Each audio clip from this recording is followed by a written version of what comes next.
कश्मीर है sir. % of population in Kashmir, and to extend it are equipped with emergency drugs, crash carts, oxygen cylinders, oxygen concentrators.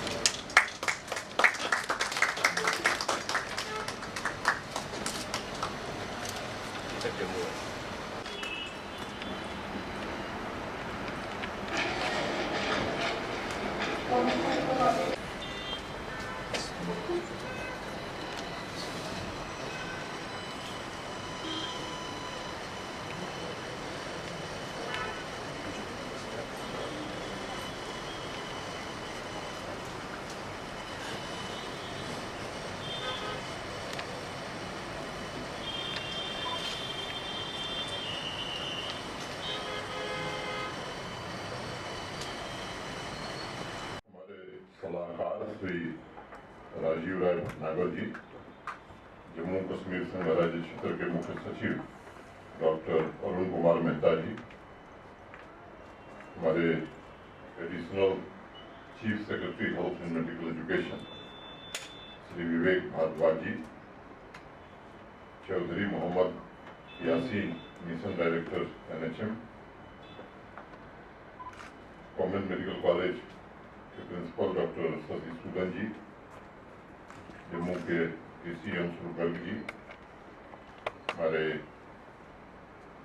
दोनों director health Jammu, director health Kashmir, यहाँ पर उपस्थित सभी वरिष्ठ चिकित्सकगण और सभी जिला अस्पतालों से तथा श्रीनगर से वर्चुअल माध्यम से जुड़े हुए सभी डॉक्टर्स, नर्सिंग स्टाफ, देवी और सज्जनों, मित्रों,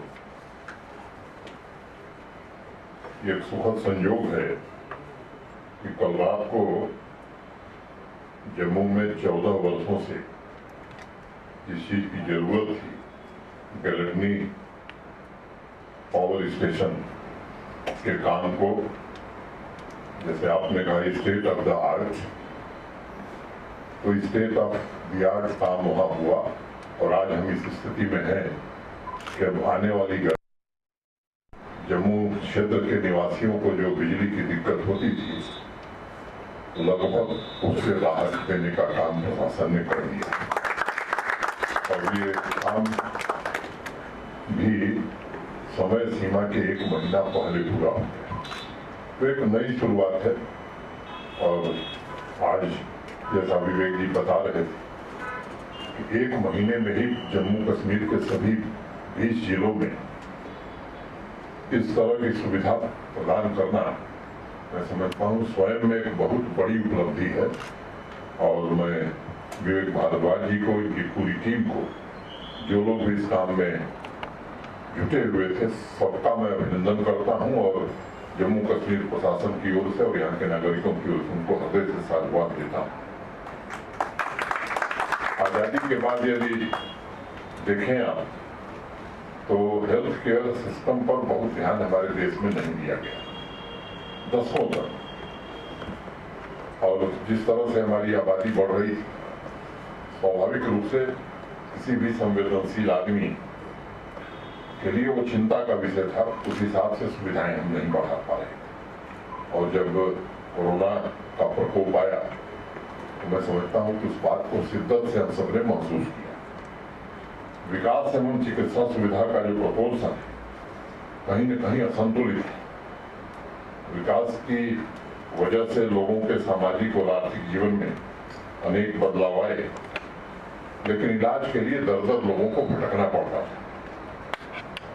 मैं ये नहीं कह रहा हूं कि मेडिकल के क्षेत्र में जड़ता की अवस्था थी, लेकिन जिस तरह से इस स्पेसिफिक क्षेत्रों में, खास क्षेत्रों में ध्यान दिया जाना चाहिए था, किन्हीं कारणों से नहीं दिया जा सका। आज जिस जेरियाट्रिक और पैलिएटिव केयर की सुविधा सभी जिलों में बुजुर्ग एवं गंभीर रूप से बीमार उम्रदराज व्यक्तियों के लिए जम्मू कश्मीर की जनता को समर्पित की गई है, ये भी एक ऐसा क्षेत्र था जिसे हम वॉइड कर सकते हैं, जिसमें शून्यता थी, ऐसा हम मान सकते हैं। और इसको कहने में मुझे लगता है कोई अतिशयोक्ति भी नहीं। ऐसा नहीं कि इस परियोजना नहीं बनी होगी। अभी विवेक जी ने बताया कि केरल में 2009 में शुरू हुआ और लंबा समय लगा। मजाक में लोग कहते हैं कि साहब हमारा देश तो योजनाओं के लिए ही जाना जाता है, उसका जमीन पर कितना क्रियान्वयन होगा उसका योजनाओं से क्या संबंध। ये बात सही है कि लोग मजाक में ही ये बात करते हैं और मजाक करते भी हैं, लेकिन अगर हम ईमानदारी से विचार करें तो इसमें कहीं न कहीं थोड़ी सच्चाई भी हमको दिखती है।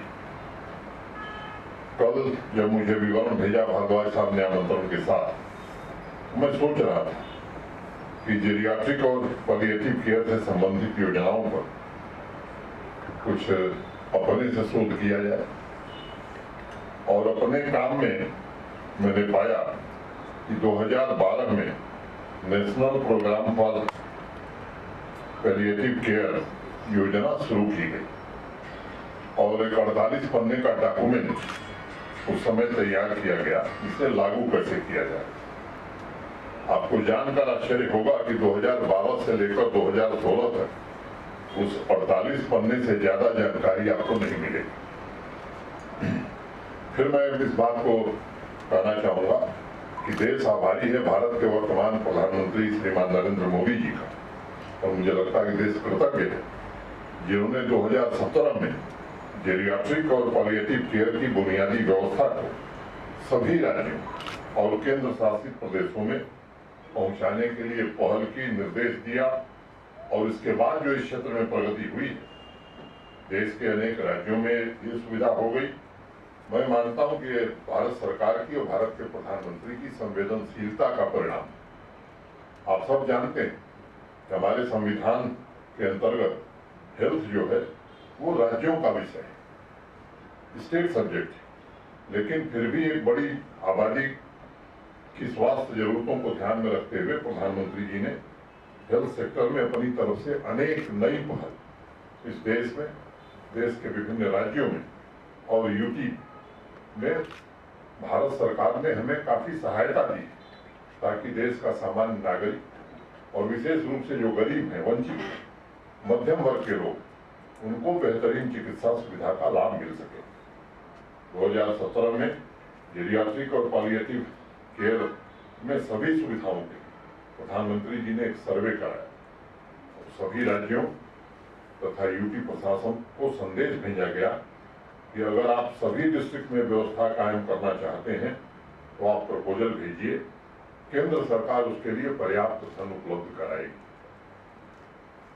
आपको जानकर हैरानी होगी उस वक्त जम्मू कश्मीर प्रशासन ने, क्योंकि ये तथ्य जानना बड़ा जरूरी है, ठीक है साहब हम इस व्यवस्था को 4 जिले में लागू करेंगे। ये तथ्य जानना बड़ा आवश्यक है, क्योंकि कभी कभी छोटी बातों का कितना बड़ा असर होता है ये मुझे लगता है कि उस समय निर्णय हुआ 2017 में कि ये 4 जिलों में हम स्थापित करें और इसके लिए योजना भी बनाई गई। अब ऐसे 4 जिले कैसे चिन्हित किए जाएं, एक प्रश्न उठा। पहले आम नागरिकों के स्वास्थ्य को लेकर इतनी चिंता थी। मैं समझता हूँ एक उदाहरण ये बहुत सारी चीजों को स्पष्ट कर देता है। मैं भारद्वाज साहब को, उनकी पूरी टीम को मुबारकबाद देना चाहूंगा जिन्होंने 4 जिलों के बजाय आज पूरे 20 जिलों में 10 बेड के स्पेशल वार्ड को आज यूनियन टेरिटरी के बुजुर्ग और गंभीर रूप से बीमार उम्र दराज लोगों को पूरी करुणा और पूरी संवेदनशीलता के साथ बेहतर चिकित्सा व्यवस्था उपलब्ध कराने की दिशा में एक ऐतिहासिक कदम उठाया है जो आने वाले दिनों में मील का पत्थर साबित होगा। मित्रों, मैंने जैसा कहा कि मैं कल देख रहा था तो लंदन का एक मेडिकल जर्नल भी मैंने देखा और उसमें स्पष्ट तौर पर लिखा हुआ था कि जेरियाट्रिक और पैलिएटिव केयर को अलग अलग न देखकर जेरियाट्रिक पैलिएटिव के तौर पर देखना चाहिए, जिसमें कैंसर से पीड़ित उम्र दराज आबादी के साथ अनेक बीमारियों की चपेट में आए बुजुर्ग लोगों को इंटीग्रेटेड तरीके से चिकित्सा सुविधा उपलब्ध कराई जा सके। और चूंकि ये लोग अपनी उम्र के आखिरी पड़ाव पर हैं। इसलिए डॉक्टर से लेकर नर्स सभी की नैतिक जिम्मेदारी बनती है कि पूरी संवेदनशीलता के साथ, करुणा के साथ, मानवता के साथ उनकी देखभाल की जाए। मुझे भारद्वाज साहब ने बताया था कि हर जिले से 2 मेडिकल ऑफिसर तथा 2 नर्सेस को विशेष रूप से इसके लिए ट्रेन किया गया और अभी ऑनलाइन कोर्सेज भी इसके लिए शुरू होने वाले हैं। एम्स का सहयोग इसमें हमें मिल रहा है। समझता हूं कि ये सेवा हमारे संस्कार में है। मैं समझता हूं इस बात को ये प्रदर्शित करती है। आप में से बहुत से लोग बनारस गए होंगे, मैं वहीं पढ़ा, मेहता जी भी वहीं पढ़े हैं, आप में से भी अनेक लोग वहां गए होंगे। वहां 80 पर एक मुमुक्षु भवन बना, पता नहीं कितने लोग जानते हैं। हमारे यहाँ लोग कहते थे कि अगर इंसान काशी में शरीर छोड़ता है तो उसे स्वर्ग मिलता है। इस वजह से देश भर के अनेक बुजुर्ग देश के विभिन्न हिस्सों से, क्या दक्षिण भारत हो, उत्तर भारत हो, पश्चिम भारत हो, पूर्व भारत हो, वो आते थे और मुमुक्षु भवन में रहते थे। और एक ऐसा वातावरण वहां था कि लोगों को बहुत ही अच्छा लगता था। और ब्रिटिश जर्नल में मैंने उस संदर्भ में एक बात पढ़ी, उस जर्नल में लिखा है कि जेरियाट्रिक पॉलिएटिव केयर का मतलब सिर्फ दवाइयां नहीं, बल्कि ये फिजिकल, साइकोलॉजिकल और स्पिरिचुअल तीनों चीजों की मिली जुली व्यवस्था है। यानी मुमुक्षु भवन का जो वातावरण बनाया गया, सैकड़ों वर्ष पूर्व ये कोशिश की गई, और जो आधुनिक चिकित्सा व्यवस्था की रिकमेंडेशन है वो दोनों इस बात से सहमत हैं।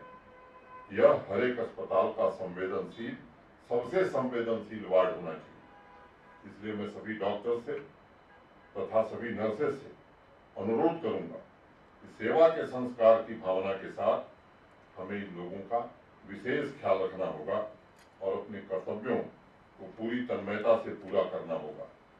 अभी पिछले महीने जिस बात का जिक्र मेहता जी कर रहे थे, आवाम की आवाज का एक कार्यक्रम में चलाता हूँ, सीनियर सिटीजन के ऊपर उसमें थीम हमने रखा था। उस कार्यक्रम में जम्मू कश्मीर के तमाम जिलों के लोगों ने सुझाव दिए थे और मैंने यहाँ के आवाम को संबोधित करते हुए कहा था कि बुजुर्गों की सेवा हमारे लिए सर्वोच्च प्राथमिकता है और इसमें सभी सरकारी विभाग अपना योगदान दें, ऐसी व्यवस्था हम सब करेंगे। और उसी का परिणाम है, मेहता जी ने बताया कि सोशल वेलफेयर डिपार्टमेंट ये बुजुर्ग लोगों की देखभाल के लिए हर जिले में व्यवस्था कर रहा है। सभी सरकारी डिपार्टमेंट इस काम में लगे हैं। अब ये नहीं है कि भारद्वाज जी ने वार्ड बना दिया, अन्य डिपार्टमेंट की जिम्मेदारी खत्म हो गई। मुझे लगता है कि जिलों में समाज कल्याण से जुड़े जितने विभाग हैं उनकी भी जिम्मेदारी है। अगर कोई जरूरतमंद उनके संपर्क में आता है तो वो भी उन्हें बता सकें कि डिस्ट्रिक्ट अस्पताल में ये सुविधा उपलब्ध है। और मुझे लगता है कि ये लोगों तक जानकारी पहुंचे, ये भी एक बड़ा काम है। उनकी सुविधा हमने क्रिएट कर दी, लोगों को पता हो, खासतौर से ग्रामीण अंचल में रहने वाले अनपढ़ सामान्य व्यक्ति को ये काम भी हमें मिलजुल करके करना होगा। इस ऐतिहासिक पहल की सफलता तभी मानी जाएगी जब सिर्फ लोग अस्पताल तक न पहुंचे बल्कि प्रशासन स्वयं चलकर जरूरतमंदों के पास पहुंचे। ये मुझे लगता है कि हम सब के लिए बड़ा काम है। मैं पूरी जिम्मेदारी से एक ऐसे हेल्थ केयर इकोसिस्टम का सपना नहीं बल्कि हकीकत में देखना चाहता हूं जिसमें एक व्यक्ति के इलाज के लिए किसी को भी भटकना न पड़े। 2014 में सम्माननीय प्रधानमंत्री जी ने ये कोशिश शुरू की और उनकी कोशिशों के कारण जम्मू कश्मीर में एक ऐसी व्यवस्था और ऐसा हेल्थ केयर का नेटवर्क बना है जिस पर हम सब गर्व कर सकते हैं। उसमें हमें काफी हद तक कामयाबी मिली है। अभी पहले बताया गया जम्मू कश्मीर ने सेहत स्कीम आयुष्मान भारत से हम सेहत के अलावा कोविड मैनेजमेंट और वैक्सीनेशन में भी नए कीर्तिमान स्थापित किए हैं। और जिन लोगों ने इस काम को अंजाम तक पहुंचाया, मुझे लगता है कि उनको अगर साधुवाद न दिया जाए उनकी तारीफ न की जाए तो शायद ये ठीक नहीं हो। 881 करोड़ रुपए खर्च करके हमने सभी जिलों में बुनियादी स्वास्थ्य सुविधा मजबूत करने के लिए इस वर्ष 140 परियोजनाएं पूरी की गई। 7,177 करोड़ की लागत से नए इंफ्रास्ट्रक्चर बनाए जाएंगे। इस साल जो बजट देश की संसद ने लगभग 1,13,000 करोड़ रुपए का पारित किया है, माननीय प्रधानमंत्री जी और वित्त मंत्री जी का हम सब आभार मानते हैं, उसमें भी 7,873 करोड़ रुपए हेल्थ केयर के लिए दिए गए। ये इससे अभूतपूर्व सुविधाएं भी पैदा होंगी। मेडिकल एजुकेशन के क्षेत्र में भी हम नई मंजिलें प्राप्त करेंगे और लोगों की देखभाल में भी मैं समझता हूं हम नया कीर्तिमान बना सकेंगे। मैं एक बार पुनः इस नई स्वास्थ्य सुविधा के लिए जिसकी जरूरत महसूस की जा रही थी, भारद्वाज जी को, हेल्थ डिपार्टमेंट को, सभी डॉक्टर्स को, नर्सेस को, पूरी टीम को हृदय से साधुवाद देता हूं। इस व्यवस्था से जुड़े सभी लोग करुणा, संवेदनशीलता और प्रेम के साथ और समर्पण की भावना से काम करें, ऐसी मेरी प्रभु से प्रार्थना है। मैं फिर से एक बार आप सबके प्रति हृदय से कृतज्ञता ज्ञापित करते हुए अपनी बात यही पूरी करता हूँ। धन्यवाद। जय भारत।